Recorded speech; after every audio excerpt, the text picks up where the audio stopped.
말씀 보시겠습니다. 신약성경 누가복음 1장 26절부터 33절에 있는 말씀입니다. 신약성경 87페이지에 있습니다. 누가복음 1장 26절부터 33절에 있는 말씀 교도가도록 하겠습니다. 26절 먼저 읽어드리죠. 여섯째 달에 천사 가브리엘이 하나님의 보내심을 받아 갈릴리 나사렛이란 동네에 가서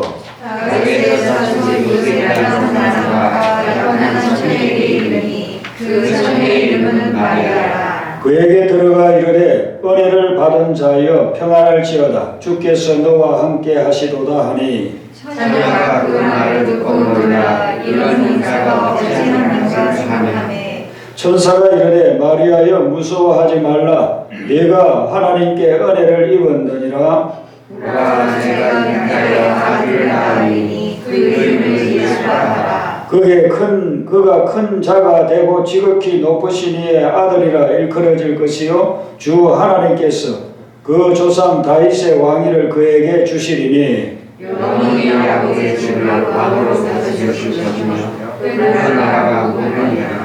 아멘. 오늘 이 본문 말씀은 천사 가브리엘이 마리아를 찾아온 사건을 이야기하고 있습니다. 26절에 보면 여섯째 달에 천사 가브리엘이 찾아왔다고 했습니다. 여섯째 달은 무엇을 기준으로 해서 여섯째 달인가? 이 앞부분에 보시면 본문 앞부분을 여러분들이 나중에 읽어보시면 거기에 사가라를 찾아온 천사의 말씀이 기록이 되어 있습니다. 사가라와 엘리사벳은 평생 동안 아이를 갖지를 못했습니다. 그런데 노년에 하나님이 사가라에게 아이를 준다고 약속했습니다. 그 약속대로 엘리사벳이 아기를 잉태하여 지금 6개월째가 되었다는 것입니다. 세례 요한은 예수님이 오시기 전에 예수님의 길을 예비하기 위해서 하나님이 6개월 먼저 태어나게 한 인물입니다. 그리고 오늘 가브리엘 천사가 마리아를 찾아와서 마리아야 네가 하나님의 아들을 낳게 될 것이다 그렇게 했을 때에 마리아가 얼마나 충격을 받았습니까? 처녀가 아이를 낳는다. 오늘날 같이 과학이 발달하고 세포만 가지고도 이제는 아기를 생산 이렇게 출산할 수 있는 단계까지 왔습니다. 지금은 어느 정도 이해가 될 수 있겠지만 2000년 전에 어떻게 처녀가 혼자서 애를 낳을 수 있겠습니까? 믿음이 생기지 않습니다. 그런데 하나님께서 6달 전에 이 마리아의 친척 중에 한 사람인 엘리사가 돼요. 놀라운 기적이 일어나. 그걸 통해서 하나님은 마리아에게 믿음을 불어넣어 주는 거죠. 네가 처녀가 잉태하여 애를 낳는다는 거 불가능하다고 얘기할지 모르지만 네 친척 중에 엘리사벳 있지 않느냐? 평생 아이를 갖지 못했지만은 하나님께서 역사하고 성령께서 잉태케 함으로 인해서 그에게 놀라운 그 부부 사이에 아이가 탄생하게 될 거다. 그가 예수 그리스도의 앞날을 예비할 거다. 이런 메시지를 주시는 거죠. 하나님께서 어떤 일을 하실 때에는요, 절대로 갑자기 서두르면서 하시지 않습니다. 하나님은 어떤 일을 할 때에 준비하는 과정을 가지고 오래전부터 계획해서 차근차근 진행해 나갑니다. 우리는 서두르고 우리는 막 조급해지지만 하나님은 그런 분이 아니에요.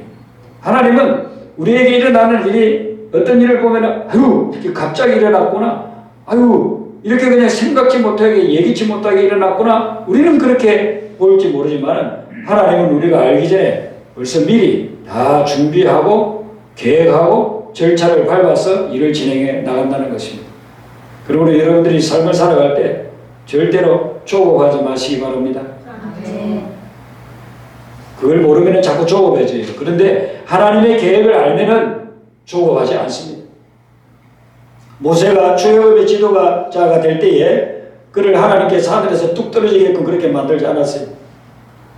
그가 태어나서 애굽에서 40년 동안 훈련받고 교육받게 하시고 그리고 미디안 강야에 들어가서 40년 동안 영성 훈련을 받게 했어요.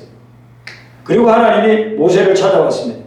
모세가 그때 뭘 하고 있었느냐 하면은 출애굽기 3장 1절에 보면 모세가 그의 장인 미디안 제사장 이드로의 양떼를 쳤다 그랬습니다.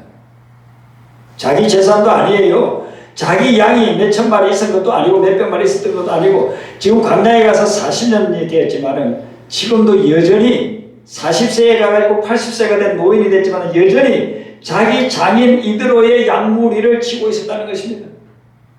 그때 하나님이 모세를 찾아와서 네가 네 동족 이스라엘 백성들 지금 애굽에서 종살이하는 이스라엘 백성들을 해방시키라 라는 미션을 주시는 것입니다. 하나님께서는 이 모세에게 양무리를 치는 것을 통해서 40년 동안 이스라엘 백성, 영적인 양무리를 칠 이 이스라엘 백성들을 지도할 훈련을 미리 시키신 것입니다. 미리 예비시킨 것입니다.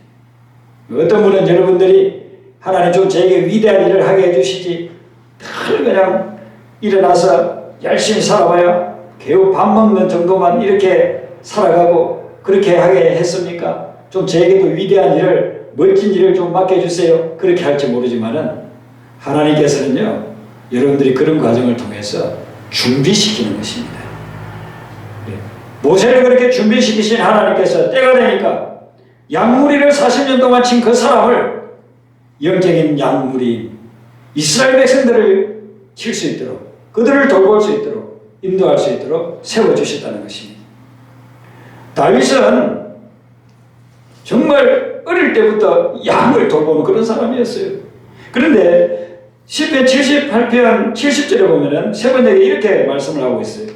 주님의 종 다윗을 선택하시되 양의 우리에서 일하는 그를 뽑으셨다고 그렇게 이야기하고 있습니다. 다윗이 양의 우리에서 일하고 있을 때 그것을 보고 매년 동안 양의 우리에서 일하고 있는 그 다윗을 보고 하나님이 다윗을 선택해서 왕으로 삼았다는 것입니다. 목동하고 왕은 하늘과 땅 차이지 않습니까? 누가 목동이 되려고 하겠습니까? 목동은 지금이나 옛날이나 정말 냄새나고 지저분하고 그 힘든 일들 많이 해야 되는 그런 직업이지 않습니까? 그 목동인 다윗을 하나님이 가만히 본 거예요.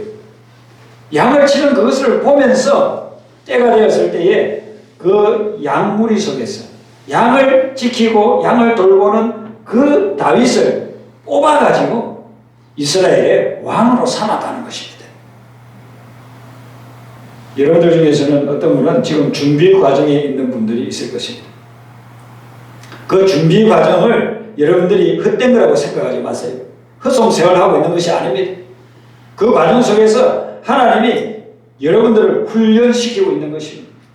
양무리를 잘 돌봐야 이스라엘 백성들도 잘 돌볼 수 있는 것입니다. 그래서 여러분들이 지금 준비 과정에 있다고 한다면 그것은 필수 코스라고 그렇게 볼 수 있습니다. 가을에 열매가 맺히는 것이 그냥 맺히는 게 아닙니다. 가을에 열매를 따려고 하면 봄에 심어야 되고 여름에 폭풍우를 통과해야 되고 거름을 줘야 되고 벌레를 잡아야 되고 그런 과정들을 쭉 지나고 난 후에 가을에 열매를 맺게 되는 것입니다. 우리가 하나님을 위해서 지금 무엇인가 준비 과정에 있다고 한다면은 지금 이 시간 하나하나도 굉장히 귀한 시간이라는 것입니다. 여러분들이 누군가를 위해서 내가 디딤돌이 될 수 있다. 그러다고 한다면 그건 영광스러운 일인 것입니다. 가을이 되면 숲에 들어가면 그 여름에 울창하게 숲을 이렇게 수놓았던 푸른 잎사귀들이 다 이제는 말라가지고 떨어집니다. 낙엽이 됩니다. 그러면 그걸로 끝나는 게 아니고 그 낙엽은 쌓이고 또 썩어가지고 땅속으로 들어가는 거죠. 그리고 다음 해에 나무가 더 풍성하게 자라고 더 많은 열매를 맺게끔 만들어준다는 것입니다. 그러니까 우리에게 하나님께서는 내가 썩었어. 내가 그럼이 됐어. 하나님 나라를 세워나가고 또 다른 사람을 세워나갈 수 있게끔 그런 과정을 우리에게 허락해 주신다는 것이죠.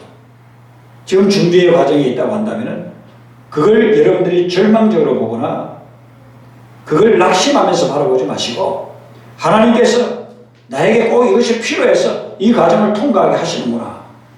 그 과정 속에 최선을 다하시고 헌신하시고 믿음으로 전진하시길 바랍니다. 그러면 그 과정을 잘 통과한 분들을 하나님께서 부르신다는 그리고 쓰신다는 것입니다. 모세를 사용하셨듯이 다윗을 사용하셨듯이 사용한다는 것입니다. 이 가브리엘 천사가 어디로 갔습니까? 26절 하반절에 보면 갈릴리 나사렛이라는 동네에 갔다고 그렇게 이야기했어요. 이스라엘은 지리적으로 보면은 우리 한국하고 비슷합니다. 지리적으로 어떻게 되어진다냐면 북쪽 그리고 중간 남쪽으로 이렇게 있는 남쪽에 유다가 있고 중간에 사마리아가 있죠. 그리고 북쪽에 갈릴리가 있습니다. 근데 이 갈릴리는 산악지대예요. 많아요. 그리고 여기에는 가난한 사람들이 많이 살고 이방인들이 살기 때문에 남쪽 유다 쪽에서 볼 때에는 굉장히 무시하고 괄시하는 심지어 멸시까지 하는 그런 사람들이었습니다. 근데 그런 사람들이 살고 있는 이 갈릴리 나사렛에 가브리엘 천사가 찾아왔다는 것입니다. 예수님이 천국에 대해서 말씀을 많이 하셨는데 예수님이 천국에 대해서 말씀하신 여러 말씀 중에서 우리에게 상당히 충격적으로 들리는 말씀이 마태복음 18장에 있습니다. 마태복음 18장 3절 4절을 우리 한번 찾아서 읽어보도록 하겠습니다. 우리는 다 천국을 누리기를 원하고 죽어서 천국을 가기를 원합니다. 그러면은 천국을 어떻게 해야 갈 수 있고 현재 삶 속에서 천국을 누릴 수 있는가? 이걸 예수님이 말씀해 주시거든요. 마태복음 18장 3절 4절 두 절 같이 읽겠습니다. 시작. 너희가 돌이켜 어린아이들과 같이 되지 아니하면 결단코 천국에 들어가지 못하리라. 그러므로 누구든지 이 어린아이와 같이 자기를 낮추는 사람이 천국에서 큰 자니라. 아멘. 예수님이 말씀하시기를 너희들이 천국에 들어가기를 원하는데 천국 들어가기를 싫어하는 사람 누가 있겠어요? 천국에 들어가기를 원하는데 어린아이와 같이 되지 않으면 안 된다. 그러면 어린아이가 뭐냐면 자기를 낮추는 사람이라고 그렇게 이야기했습니다. 가브리엘 천사가 누구에게 찾아왔느냐 하면은 자기를 낮추는 지극히 비천한 그 마리아에게 찾아왔다는 것입니다. 이런 마리아는 구약에서는 이름이 미리암으로 나와요.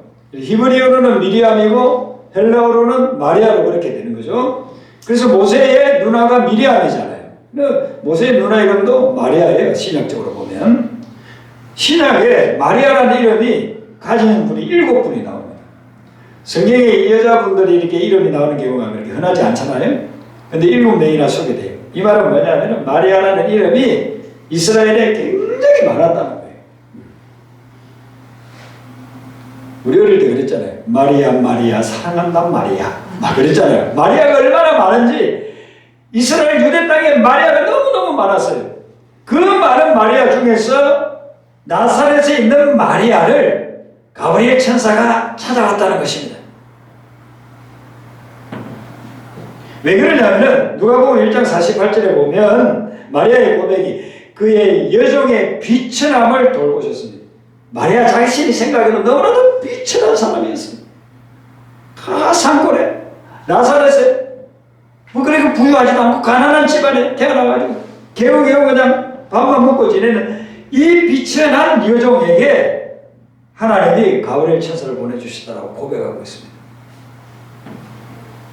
오늘도 마찬가지입니다. 하나님은 누굴 찾아오느냐 하면요 낮아진 사람을 찾아옵니다. 여러분들이 요즘 지금 낮아졌으니 제가 보니까 여러분들 많이 낮아져 있는 것 같아요. 여러분들 뭐 돈이 많은 것도 아니고 빌게이츠처럼 돈이 많은 것도 아니고 무슨 한국에 무슨 재벌처럼 돈이 많은 것도 아니고 여러분들이 무슨 뭐 호화주택에 사는 것도 아니고 뭐 값비싼 그런 승용차 타고 다니는 것도 아니고 우리 성도님들 보면 특별히 더 그런 것 같아요. 어떻게 이렇게 가난하고 힘든 분들만 모아놨을까? 하나님이 참 능력이 많으시. 여러분 오아시스 교회에 이렇게 와서 우리가 신앙생활 하는 분들이 어떻게 보면 갈릴리 나사렛의 마리아와 같은 분이 아닌가 저는 그렇게 생각합니다. 또 오늘 이 유튜브나 영상을 통해서 예배드리는 많은 분들도 어떻게 보면 여러분들의 삶이 뭐 대단한 그런 존재가 아니잖아요. 낮아지고 또 낮아진 그런 존재들이라고 볼 수 있습니다. 근데 여러분, 이 낮아진 것이 절대로 저주가 아니고 축복이고 은혜의 통로가 된다는 것입니다.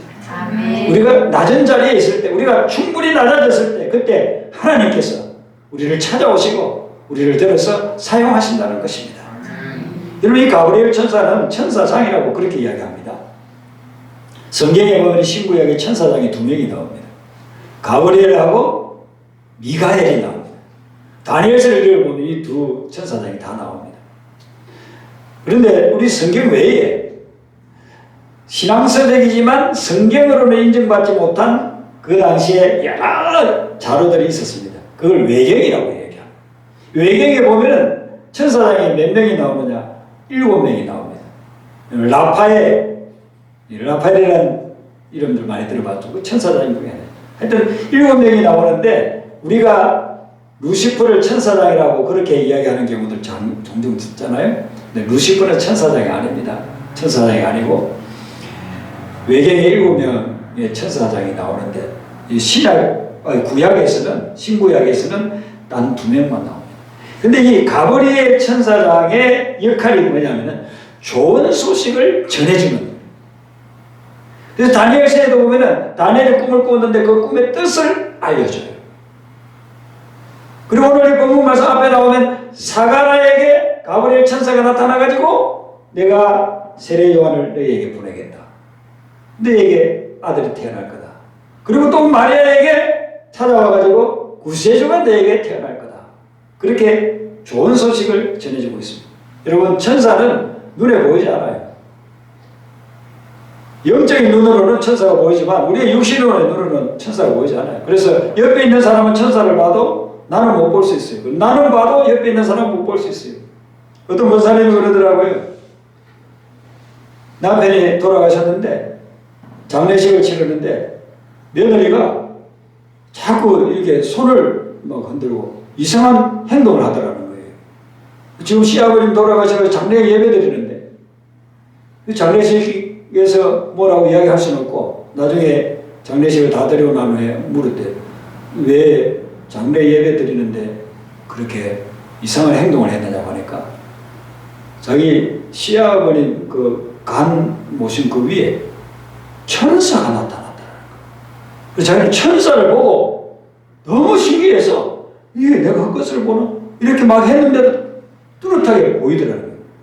그 장례식장에 많은 사람들이 있는데 그 며느리에게만 천사가 보였다는 것이죠. 그러니까 영적인 존재이기 때문에 우리는 못 볼 수 있어요. 그러나 영적으로 하나님이 보게 하실 때는 천사가 보일 수도 있습니다. 근데 이 천사는 영적인 존재고 하나님의 대사예요. 하나님이 전하라고 하는 말씀을 전해주고 하나님이 행하라고 하는 능력을 행하는 그런 영적 존재가 천사인 것입니다. 가브리엘 천사가 보면 좋은 소식을 항상 들고 옵니다. 이번 성탄절 기간을 통해서 또 내년 새해에는 가브리엘 천사가 여러분의 가정에 좋은 소식을 전해주길 바랍니다.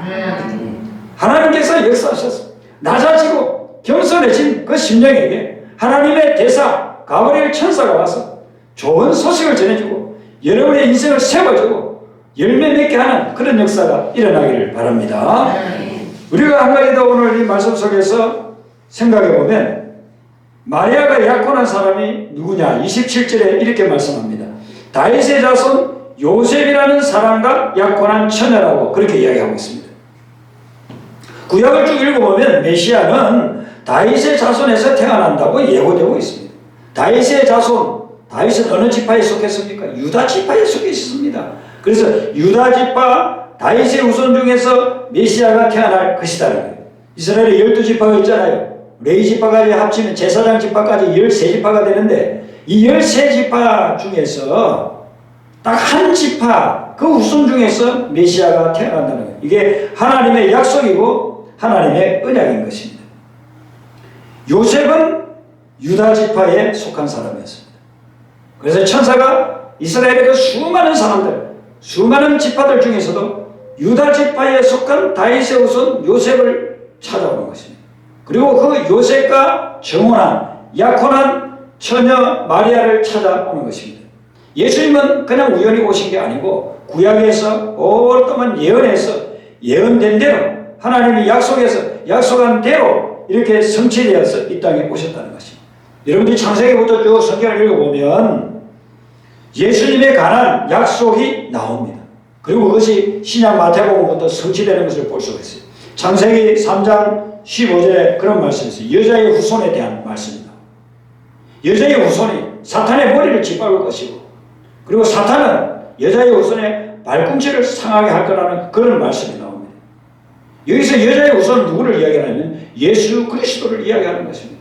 창세기 3장에서부터 예수님이 오실 것, 수천 년 후에 예수님이 이 땅에 오실 것을, 구세주의 메시아가 이 땅에 오실 것을 예언하고 있는, 약속하고 있는 것입니다. 그리고 모세, 구약에서 가장 위대한 인물 모세, 이 모세가 이야기하기를 때가 되면 하나님이 나와 같은 선지자를 너희들에게 보내주실 것이다. 그리고 모세와 같은 선지자를 보내주실 거라고 약속을 하셨습니다. 이사야서를 여러분들이 읽어보면 이사야서 7장에 처녀가 아이를 낳게 된다는 그런 처녀 탄생을 예언하고 있습니다. 그리고 미가서에 보면은 예수님이 베들레헴에서 탄생할 거라고 그렇게 이야기를 하고 있습니다. 이런 약속들이 수차례, 제가 좀 대표적인 건 4가지만 이야기했지만 수십 가지의 그런 예언과 약속, 이 하나님의 언약이 구약에 나옵니다. 그런데 하나님이 그러니까 약속을 하고 시간이 지나니까 잊어먹으신 것이 아니라 때가 되니까 약속한 대로 이루어 주셨다는 것입니다. 그래서 예수님은 오랫동안의 약속을 통해서, 언약을 통해서 구원의 역사에서 필요한 시점에 이 땅에 하나님이 보내셔서 오게 되었다는 것이죠. 여러분들이 성경을 읽을 때 하나님이 나에게 주는 약속이 뭔가를 찾으시길 바랍니다. 그 약속을 찾고 붙잡고 나아가면 그 약속이 우리의 삶에 이루어지는 것입니다. 여러분, 아직 성취되지 않은 약속들이 있습니다. 성경을 읽어보면 아직 성취되지 않은 약속, 앞으로 성취될 약속, 우리가 믿고 붙잡아야 할 그런 약속이 있어요. 그 약속을 여러분들이 성경을 통해서 찾아야 돼요.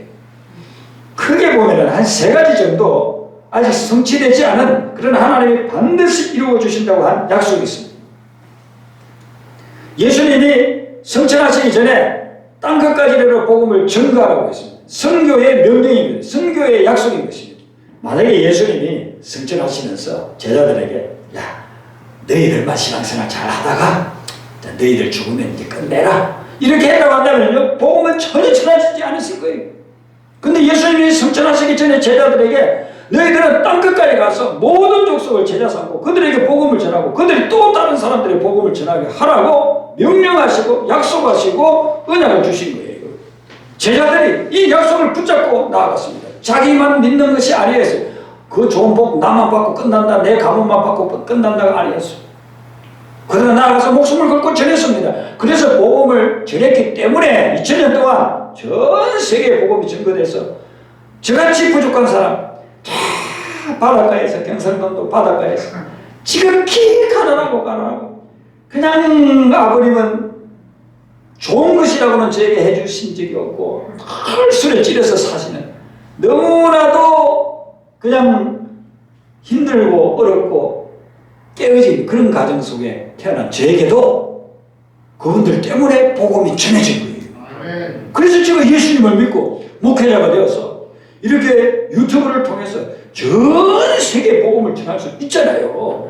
그러니까 하나님의 약속이 만약에 지켜지지 않았다고 한다면, 그것을 제자들이 믿지 않았다고 한다면 절대로 우리는 지금 복음을 누릴 수가 없는 거예요. 근데 이 복음의 말씀을 믿고 나에게 되는 사명이 주어졌다고 믿고 그리고 이 약속을 준행해 나가면 하나님이 여러분들을 통해서 정말 놀라운 일들을 앞으로 일으키실 것입니다. 그 다음에 2번째 아직 성취되지 않은 약속이 뭐냐면 예수님이 다시 오신다는 것입니다. 예수님이 처음 오시기 전에도 수백 년, 수천 년 동안 예언되어졌었어요. 다시 오신다는 것도 벌써 2000년 전에 예수님이 오셔가지고 예언해 놓으셨는데 우리는 그것이 아주 무슨 소설처럼 전설의 고향에서 나오는 이야기처럼 그렇게 생각하는 사람들이 많아요. 그런데 아니에요. 약속하신 대로 하나님은 반드시 예수님을 재림하게 하실 겁니다. 예수님은 다시 반드시 오실 것입니다. 우리가 살았을 때 올 수도 있고 아니면 우리가 죽고 난 후에 올 수도 있습니다. 우리 후세대들이 이렇게 신앙생활 할 때 오실 수도 있습니다. 근데 하나님은 반드시 약속을 지키시기 때문에 주님은 다시 오실 겁니다. 그러면 여러분들이 이 약속을 믿는 사람들은요, 잠깐 있다가 없어질 이 세상 것에 절대로 목매달지 않는다는 것입니다. 얼마나 많은 사람들이 이 세상 것 잠깐 있다가 없어질 거에 목숨을 걸고 사는지 몰라요.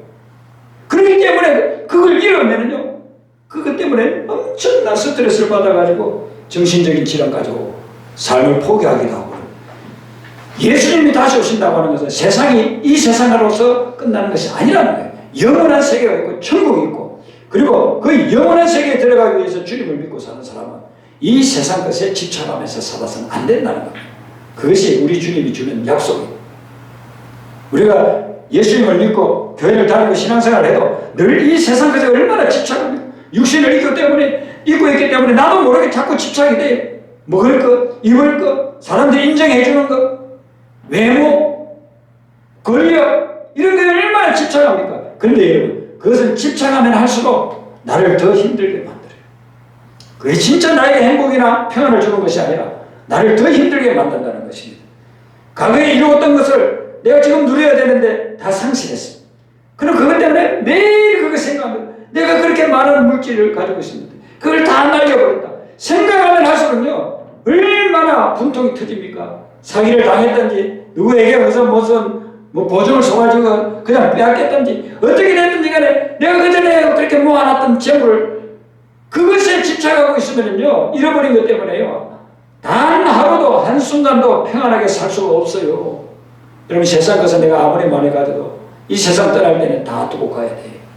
세상 것에 집착하지 마시고, 그저 먹고 사는 것은 주님이 주신다고 약속해 주셨으니까 먼저 하나님의 나라와 의를 구하시기 바랍니다. 그러면 하나님께서 필요한 것을 공급해 주신다고 약속했습니다. 그러니까 그 약속이 나에게 왜 안 이루어지는가? 내가 먼저 하나님의 나라와 의를 추구하지 않기 때문에 이걸 이루시지 않는구나. 그리고서는 먼저 하나님의 나라와 의를 구하시고 그것을 최우선 순위에 두시고 살아가세요. 그러면 주님께서는 우리의 의식주를 약속하신 대로 책임져 주시고 공급해 주실 줄로 믿습니다. 저는 예수님 믿고서 지금 45년이 됐습니다. 처음에 교회 갔을 때 예수님의 재림에 대한 약속을 믿고 세상에 이 땅에 있는 것 그거에 집착하지 말고 먼저 하나님의 나라와 의를 구하면 다 해준다는 그 약속을 믿었어요. 지금까지 저에게 하나님께서 45년 동안 하나님께서는 먼저 하나님의 나라와 의를 구할 때마다 필요한 것들을 공급해 주셨어요. 저 무슨 돈이 있어요? 저 어떻게 유학을 가요? IMF 터져가지고서 재벌들도 유학 간 사람을 다 한국으로 다시 불러들이고 그렇게 하는데 저 무슨 돈이 있어서 가가지고 유학을 할 수 있겠어요? 하나님께서 하나님의 뜻만을 추구하면서 나아가니까 하나님 그때그때마다 필요는 다 공급해 주시. 제가 이 코로나 바이러스로 인해서 올 한 해 동안 너무나 힘들 때 1년 동안을 이렇게 뒤를 돌아보니까 그냥 하나님만 바라봤어요. 하나님 아니면 우리 어떻게 여기서 살아남을 수 있겠습니까? 어디에서 어떻게 이 바이러스가 나에게 감염될지 모르잖아요. 우리는 하나님만을 바라보고 하나님을 최우선순위로 두고 살아갑시다. 그렇게 하면 하나님께서 우리에게 필요한 것들은 다 공급해 주실 줄로 믿습니다. 그리고 한 가지 더 성취되어야 될 약속은 영생입니다. 영원한 생명을 누리는 것입니다. 여러분들 하나님을 믿는 여러분들은 이 세상의 삶이 끝나면 영원한 천국에 들어가게 될 줄로 믿습니다.